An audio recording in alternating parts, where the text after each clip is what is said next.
पाकिस्तान मुस्लिम league के senior senator, senior सियासतदान इरफान सदीकी ने एक्स पर अपने एक बयान में जी कहा है, जस्टिस मंसूर अली शाह के बयान पर रद्दअमल देते हुए उन्होंने लिखा है कि क्या अदालती फ़ैसलों का भी आइन के और कानून के मुताबिक होना लाजमी है या नहीं, कोई आइनी तकाजा है या नहीं है। इस हवाले से जी हम बात करेंगे, क्योंकि लोग अमूमन अदालत जो भी फ़ैसला दे दे उस पर नाखुश ही नज़र आती है। इस पे बात करने के लिए हमने अपने स्टूडियोज़ में दावत दे रखी है। हमारे साथ पीटीआई की जानिब से जहांगीर बारा साहब मौजूद हैं और मुस्लिम लीग नून की जानिब से मिर्ज़ा जावेद साहब हैं। इनको वेलकम भी करते हैं। अस्सलाम वालेकुम, कैसे हैं आप लोग? ठीक ठाक हैं, खैरियत से हैं? सर, क्या कहेंगे इस बयान के हवाले से? बिस्मिल्लाहिर्रहमानिर्रहीम, बहुत शुक्रिया जी। असल में मैं समझता हूँ कि ये जो सेनेटर इरफान सदीकी साहब का जो ट्वीट है, ये इस बात की अलामत है कि अदलिया को वार्न किया जा रहा है कि आइन और कानून वही है जो हम चाहते हैं। देखिए, मैं समझता हूँ कि ये सिर्फ़ पहली मरतबा अदालतों के ऊपर हमलावर नहीं हो रहा है। इससे पहले 97 में आप देखें कि प्रैक्टिकली जाके डंडों के साथ भी जजेस को सबक सिखाने के लिए ये सारा कुछ किया गया। तो ये तो बड़ा प्लाइडली एक सिग्नल दिया जा रहा है। देखिए, हकीकत में क्या है कि एक अदालत में मामला गया, अदालत के सुप्रीम कोर्ट के फुल कोर्ट ने उसकी हेयरिंग की। उस हेयरिंग में अक्सरियती राय से एक फ़ैसला आ गया कि पीटीआई को मखसूस सीटें दी जानी हैं। अब चूँकि ये एक पिछले 2 सालों से एक इनकी सर्वाइव की जंग जारी है, जिसमें सिर्फ़ और सिर्फ अब एक ताकत के बलबूते पर और एक ऐसी ताकत कि जो पाकिस्तान के अंदर पिछले 70-75 सालों से अपना खेल खेल रही है। और मुस्लिम लीग नून का तो वैसे भी ये इसकी पैदावार उसी ताकत की पैदावार है और उसके ज़रिए ही आज ये इक़्तिदार में मसलन अक्सरियती पार्टी ना होने के बावजूद भी फिर भी ये हुकूमत में बैठे हुए हैं। तो इन हालात के अंदर उनसे कोई भी तवक्को की जा सकती है। सेनेटर इरफान सदीकी साहब जो फरमा रहे हैं वो एक मैं समझता हूँ कि अदलिया किसी भी अमल की भी तवक्को की जा सकती है। मैं कह रहा हूँ कि ये एक थ्रेट है और खुल्लम खुल्ला एक धमकी भी है कि जी वही होगा कि जो हम चाहेंगे। और आइनर अगर कानून की बात करते हैं तो मैं कहता हूँ कि सुप्रीम कोर्ट ने एक फ़ैसला किया है, उसमें आप रिवीजन में आप जा चुके हैं, यानी आपकी एप्लीकेशन जा चुकी है। उस फैसले के ख़िलाफ़ आपने अपील भी कर ली है।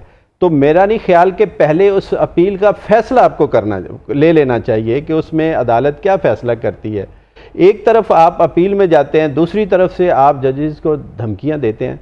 तो मैं समझता हूं कि ये मुल्क के साथ बहुत बड़ा खिलवाड़ हो रहा है और इसमें दिन ब दिन जो पहले मुआशी तौर पर पाकिस्तान पस्ती की तरफ जा रहा है, दिन ब दिन जो हालात हैं वो बेरोज़गारी, महंगाई और बिजली के बिलों के हवाले से लोग परेशान हैं। तो इससे मैं नहीं समझता कि अवामी कोई फ़ायदे की ट्वीट है उनकी। ये सिर्फ़ और सिर्फ अपने सर्वाइव की जो है ना वो जंग लड़ रहे हैं। मिर्ज़ा जावेद साहब भी मौजूद हैं हमारे साथ। सर, ये बताइए, क्या वाकई अदालती फ़ैसले आइन और कानून के मुताबिक नहीं होते हैं क्या? देखें, अदालती फ़ैसले हमने भी, पाकिस्तान मुस्लिम लीग नून ने भी हमेशा अदालती फ़ैसलों का एहतराम किया है और अदालती फ़ैसले माने। मियां नवाज शरीफ साहब को आपने देखा कैसी सजाएं भी हुई। होने के बाद भी लोग ट्वीट करते हैं, अपने अपने स्टांस शेयर करना शुरू कर देते हैं। मैं कहता हूँ जी, अगर उन्होंने कोई ट्वीट किया है तो उन्होंने कहा कि आया कि आप कानून के दायरे में, जी अगर कानून के दायरे में, ये तो हम भी कहते हैं, पीटीआई वाले भी कहते हैं कि हर महकमा अपने हदूद में रहे, कानून के दायरे में रहे।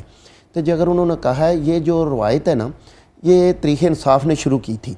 किसी जज ने अगर कोई ऐसा फ़ैसला दे दिया तो उन्होंने सोशल मीडिया पर ऐसी धूम मचाई कि जज फ़ैसला दें तो डेटें डालते थे कि मियां नवाज शरीफ साहब की पेशी है, ज़मानत है, डेटें डालते थे कि अगर किसी ने भी फ़ैसला दे दिया।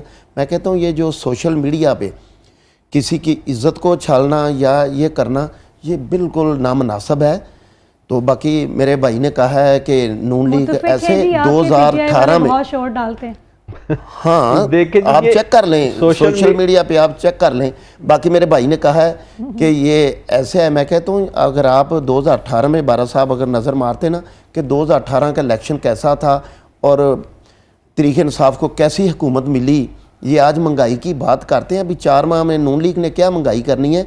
जो वर्ल्ड बैंक से मुआहदे तोड़े इन्होंने, मैं कहता हूँ महंगाई की मेन वजह सिर्फ तरीके इंसाफ है कि इन्होंने 3.5 साल में अगर वाम को जितने वादे किए थे, हम इतनी नौकरियां देंगे, इतने घर देंगे, अब तो हुकूमत आ गई ना नून लीग की, तो अभी इंशाल्लाह वाम सब्र करे, वाम इंशाल्लाह सब्र करे, वाम सब्र करे इंशाल्लाह वक्त के साथ साथ। देखिए मियां नवाज शरीफ साहब ने पहले भी जब वज़ीर आज़म थे उन्होंने कहा था IMF खुदा हाफिज़, तो अल्लाह के फजल नाल मियां शहबाज शरीफ साहब भी अन करीब IMF ਨੂੰ खुदा हाफिज़ कहेंगे, तो ये सिलसिला महंगाई वाला भी बाकी भी इंशाल्लाह। अच्छा जी, मुत्तफिक है, ये बड़ा इल्ज़ाम लगाते हैं आपके नून लीग वाले कि जी PTI के दौर से महंगाई चल रही थी, पता नहीं वो ज़्यादा क्यों हो रही है, ये तो किसी को समझ नहीं आ रही है। अच्छा अब देखें ना, अगर ये इल्ज़ाम उन्होंने स्टार्ट किया था, सब ये कहते हैं। अगर इस चीज़ को हम देखें तो मैं समझता हूँ कि 1985 से मुस्लिम लीग नून मुख्तलिफ अदवार में हुकूमत में रही है, और आप मतलब कोई हमारे साथ दौर शेयर कर लें जिसमें बहुत ही मतलब कोई ऐसी कोई चीज़ बता देना।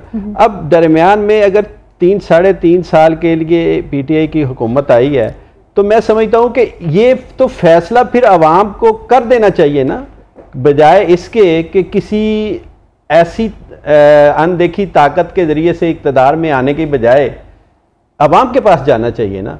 2024 का इलेक्शन जो है, मैं समझता हूँ कि इसमें आवाम ने वो फैसला कर दिया था कि PTI के दौर के अंदर अगर आवाम को कोई PTI की गवर्नमेंट से कोई शिकायत थी, तो जाहिर है उसका रिज़ल्ट वोट की सूरत में आवाम तो नहीं बदला लेने से पीछे हटती। तो उस सूरत में आप देखें कि 8 फरवरी 2024 का इलेक्शन इस बात की गवाही करता है कि लोगों की इस वक्त जितनी भी उमंगें हैं वो और जितनी भी उम्मीदें हैं वो तहरीक इंसाफ के तरफ देख रही हैं, इमरान खान की तरफ देख रहे हैं, और वो समझते हैं कि ये सारे जितने भी इस वक्त हालात ख़राब हैं, इनका अगर इलाज किसी पार्टी के पास है तो वो तरीके इंसाफ है। मिर्ज़ा साहब सही अगर तरीके इंसाफ को मैं कहता हूँ, जैसे 3.5 साल हुकूमत की है ना, मैं तो क्लियर कहूँगा कि बदकिस्मती के मुल्क दिवालिया हो रहा था, मुल्क का ऐसा था कि मुस्लिम लीग कानून को अपनी पार्टी कि अपनी पार्टी मुल्क दिवालिया हो रहा था, अपनी पार्टी मैं कहता हूँ नुकसान पहुँचाया, दो पे लगा के सिर्फ पाकिस्तान की खातर शहबाज शरीफ साहब ने हुकूमत ली। अगर हम 1 साल की वो हुकूमत ना लेते तो मेरा भाई कह रहा है ना, तरीक़े इंसाफ का कोई काउंसलर का टिकट भी ना लेता, क्योंकि इनके मैं कहता हूँ एक भी अब भी 3.5 साल में एक भी कोई कारकर्दगी बता दें। अगर आप मियाँ नवाज शरीफ साहब की बात करते हैं तो 18 तक मियाँ नवाज शरीफ साहब की जब हुकूमत थी 17 में, तो आपने देखा है CPEC का काम चल रहा था, मोटरवे का काम चल रहा था, तो इन्होंने CPEC बंद कर दिया। मैं कहता हूँ 3.5 साल में एक ऐसी जो मुल्क की तरक्की के लिए बता दें। मिर्जा साहब ने कहा कि मुल्क की तरक्की के लिए कोई तरक्याती काम हुआ, हाँ एक भी बता दें। सर ये भी बड़ा एलिगेशन लगाया जाता, जरा गिनवाएं सर कुछ काम। अच्छा मुझे ये बताएं कि पिछले 40-45 साल से ये इक़्तिदार में है, कोई एक नया डैम, कोई एक नया ऐसा मंसूबा कि जिसमें एनर्जी के शोबे में मुस्लिम लीग नून ने खुद कफील पाकिस्तान को करने की कोशिश की हो। आपके सामने PTI के दौर में 2 डैमों के ऊपर काम किया गया। इसके साथ साथ आप देखें कि बहुत सारी ऐसी चीज़ें हैं। देखें बेसिकली क्या होता है कि किसी भी मुल्क के अंदर, जमहूरी मुल्क के अंदर और जमहूरी सिस्टम के अंदर आवाम को रिलीफ देने के लिए जो भी गवर्नमेंट काम करेगी वो आवाम उसको बराह रास्त कबूल भी करती है और उसको अप्रिशिएट भी करती है। मैं कहता हूँ कि अगर ये अपनी कारकर्दगी के ऊपर ही बात करते हैं तो कारकर्दगी का फ़ैसला आवाम को करने देना। क्यों किसी के पीछे छुप के आके या किसी का बूट पॉलिश करके तो इक़्तिदार लेने की कोशिश की जाती है। सीधा सीधा आके आवाम के सामने अपने प्रोग्राम रखें कि जी ये हमने किया, ये हमारी कारकर्दगी है, और फैसला आवाम को करने दें। जब आवाम फैसला करती है तो फिर उसको जनाब ये अपने हक में चेंज करने, और जिस तरह आज ये देखें 15-16 सीटों वाली पार्टी है एक अक्सरियत लेके, और जिस तरह फार्म 47 के ज़रिए से एक डाका जनी करके ये हुकूमत इस वक्त चल रही है, और जिस तरह ये कह रहे हैं कि हम अब इस मुल्क की तकदीर बदलेंगे और इस मुल्क के मईशत को ठीक करेंगे।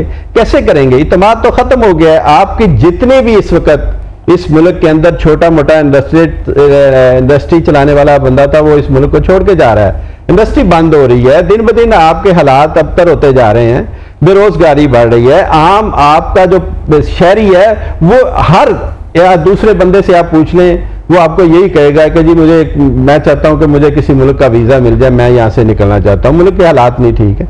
इन सब का जिम्मेदार कौन है कि पिछले 16 माह की हुकूमत इनके पास, उसके बाद ये 6 माह से ये भी इनके पास है, और आज भी ये कहते हैं कि जी नहीं, बस वो महंगाई जो है ना वो पीटीआई ने की थी, और पीटीआई वो उस वक्त से लेकर, मैं कहता हूं कि क्या अजीब बात करते हैं कि आपके पास फुल फ्लैज इख्तियारात हैं पिछले 2-2.5 साल के अंदर, आपको चाहिए कि आप वो छोड़ें और अपना प्रोग्राम दें, बजाय इसके कि आप वो पीटीआई का 1.5 साल, आप पिछला अपना 40 साल दौर का वो हिसाब निकालें ना। साहब, come to the main topic, हम इस पे बात करते हैं। मखसूस नशिस्तों के हवाले से बात कर लेते हैं कि सुप्रीम कोर्ट ने जो ऑर्डर्स दिए हैं और पार्लियामेंट ने जो बिल निकलवा लिया, अब क्या इस हवाले से क्या देखते हैं, कहाँ जा रहे हैं मामला? देखिए, ये मामला सब जुडिस है, इस वक्त कोर्ट में है। कोर्ट ने एक फैसला दिया था, अक्सरियती फैसला था, जिसमें पीटीआई को मखसूस सीटें देने का। अभी मिर्जा साहब ने कहा कि हम अदालती फैसलों को रिस्पेक्ट नहीं करते, ऑनर नहीं करते, तो ये अदालती फैसलों को क्यों नहीं सीरियस लिया जाता है जब एक फैसला हो गया? मैं यही तो मैं बात कर रहा हूँ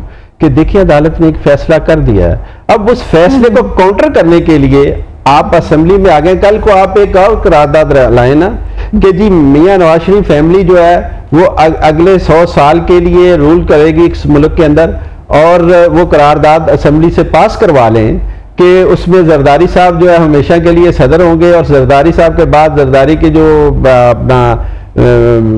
बिलावल जरदारी हैं वो बाद में वो बनेंगे, और मियां नवाज शरीफ के बाद में मरियम नवाज शरीफ जो है ना वो रूल करेंगी। ये क्या मजाक हो रहा है इस मुल्क के साथ? यानी करारदाद लेके आके, यानी वो अदालत को सिर्फ और सिर्फ थ्रेट और काउंटर करने के लिए एक ऐसी करारदाद लाई गई कि जिससे अदालती फैसले को डिले किया जाए। एक तरफ आप उसमें अपील में भी गए हुए हैं, इलेक्शन कमीशन ने भी उसके ऊपर राय मांगी है, लेकिन इन सब हालात के बावजूद फिर भी आप जो है ना वो एक करारदाद लाने, तो इसका मतलब यही है कि आपको अपनी इक्तदार की जो एक हवस है और इक्तदार से निकलने का जो डर है उसको बचाने के लिए आप हर तरह का गैर कानूनी, गैर इखलाकी, और मैं कहता हूं कि सब कुछ करने को तैयार हैं, सिर्फ इक्तदार रहना चाहिए। मिर्जा साहब जी, मिर्जा साहब बताइए, आप किस तरह देखते हैं इस फैसले को जो सुप्रीम कोर्ट ने दिया? देखिए, जो सुप्रीम कोर्ट ने फैसला दिया ना तरीके इंसाफ का, तो उसमें कोई मेरा ख्याल है कोई दरखास्त भी नहीं थी, वो तो मखसूस नशिस्तों का जी, वो तो अहले सुन्नत जमात वालियां दा फैसला सी, वो ही अदालत च गया है, क्योंकि ये लोगों ने जो पहले इन्होंने एक बयान हल्फी दिया है कि हम तरीके सुन्नत में जो इनका था उसमें शामिल हुए। अगर उस पार्टी को दोबारा ये चेंज करते हैं तो असूली तौर पर सुन्नी इत्तेहाद जो सी, तो इन्होंने पहले उधर एग्रीमेंट किया, अगर ये पार्टी चेंज करते हैं तो पाकिस्तान का रूल है कि उसकी रुकनीत ख़त्म हो जाती है। देखिए आप, अगर जो पहले पीटीआई में थे, नून लीग में आए, उनकी रुकनीत ख़त्म हुई, दोबारा इलेक्शन हुए, तो इनकी तो वैसे असूली तौर पर इनकी रुकनीत ख़त्म हो चुकी है, तो ये दोबारा नहीं चाह सकते कि हम आज तरीके इंसाफ में ये आज़ाद हसीयत से लोग आए हैं, जिसकी मर्जी है वो नून लीग में जाए, सुन्नी इत्तेहाद में जाए, किसी और जमात में जाए, तो ये ऐसे नहीं है कि हम आपको जैसे इमरान खान कहते थे कि नहीं करेंगे। इन्होंने इतना प्रेशर दिया है, हर एक को बुलाया कि हम आपको आगे टिकट देंगे, ये करेंगे, वजारतें सवाल मेरे जहन में जो आ रहा है, आई वांट टू रेस के अदालती जो मामलात है, लगता नहीं है कि वो अदालत में रहने चाहिए, वो पार्लियामेंट में उसको घसीटने की क्या जरूरत है? कानून जो होता है ना, कानून तो ज़ाहिर है पार्लियामेंट में मंजूर होता है, अदालतें भी उनको ही फॉलो करती हैं। कानून तो बेसिकल जो हमारा 73 का आइन है, आप उससे देख लें। मैं कहता हूँ कि भट्टो ने ये काम जो किया था, पाकिस्तान को बहुत बड़ा तोहफा दिया है, तो अगर हम उसी हदूद में रखें तो मेरा हाल किसी अदारे को भी कोई मुश्किल पेश नहीं। सर, आपने शुरू में आगाज़ में आपने एक बात की थी कि जी अदालती फैसलों की अगर हम बात करें तो पीटीआई वाले बहुत शोर डालते हैं और मानते नहीं हैं, तो यहाँ पर ये अदालती एक फैसला आया ना, तो उसको फौरन से ओबे क्यों नहीं किया जा रहा है, एहतराम क्यों नहीं किया जा रहा, क्यों नहीं एक्सेप्ट किया? बिल्कुल उसका देखो, अपील में जाना तो हक है ना। अगर पाकिस्तान मुस्लिम लीग नून अगर अपील में गई है तो वो हमारा हक है, अपील में गए, आगे जो फैसला आएगा। अपील में ये भी जाते हैं, आपने देखा कि कितने फैसले ये सभी अपीलों में गए, हमने रिक्वेस्ट की है, अपील में गए, दोबारा जो फैसला आएगा उस पर इंशाल्लाह अमल दरामद होगा, उसमें अमल दरामद होगा अल्लाह के फजल से, क्योंकि पाकिस्तान मुस्लिम लीग ने हमेशा अदालतों का एहतराम किया है, बल्कि मियां नवाज शरीफ साहब ने अदालतों से इंसाफ लिया था और अदालतों ने उन्हें क्लियर किया है। जो हमेशा चोर चोर का नारा लगाते थे, आज इनकी सब चोरियां इनके खुद सामने आ चुकी हैं। मियां नवाज शरीफ की तो अल्लाह के फजल से एक चोरी भी ऐसी नहीं है कि मियां नवाज शरीफ साहब की जो सामने आई हो। सिर्फ इसमें नहर किया गया था बेटे से तनख्वाह ना लेने का। मियां नवाज शरीफ साहब की अगर कोई चोरी साबित कर दे तो मैं उसका जवाब दूंगा। तो अगर आप इनकी चोरियां का देखें, इनके मिनिस्टरों की का, दूसरों को, तो मेरा ख्याल है उन्होंने जो पाकिस्तान के साथ हशर किया है, बस लोग तौबा तौबा करते हैं। अच्छा, बात चोरी की आ रही है। पनामा लीग के अंदर आप देखें कि उस वक्त एक मामला, ये कोई तहरीक इंसाफ नहीं लेके गई थी अदालत में, बिल्कुल, ये उससे पहले की बात है। तहरीक इंसाफ के हुकूमत में आने से पहले ये था कि आप पंजाब की वज़ीर आला ने एक ऑन रिकॉर्ड ये बात मौजूद है कि मीडिया के ऊपर ये कहा था कि मेरी लंदन तो क्या पाकिस्तान में भी कोई प्रॉपर्टी नहीं है। आज वो ये बता सकती हैं कि उनकी पाकिस्तान के अलावा लंदन में प्रॉपर्टी नहीं है। इसी तरह इवन फील्ड का जो मामला था, इसको इवन फील्ड के मसले को जिस तरह ये कहा जा रहा था कि जी इन्होंने यहाँ से मनी लॉन्ड्रिंग के जरिए नजायज़ यहाँ से पैसा उठाया और जाकर वहाँ इवन फील्ड में फ्लैट खरीदे। आज उन्हीं फ्लैट के अंदर मियां नवाज शरीफ की फैमिली या वो वहाँ पे नहीं रह रहे।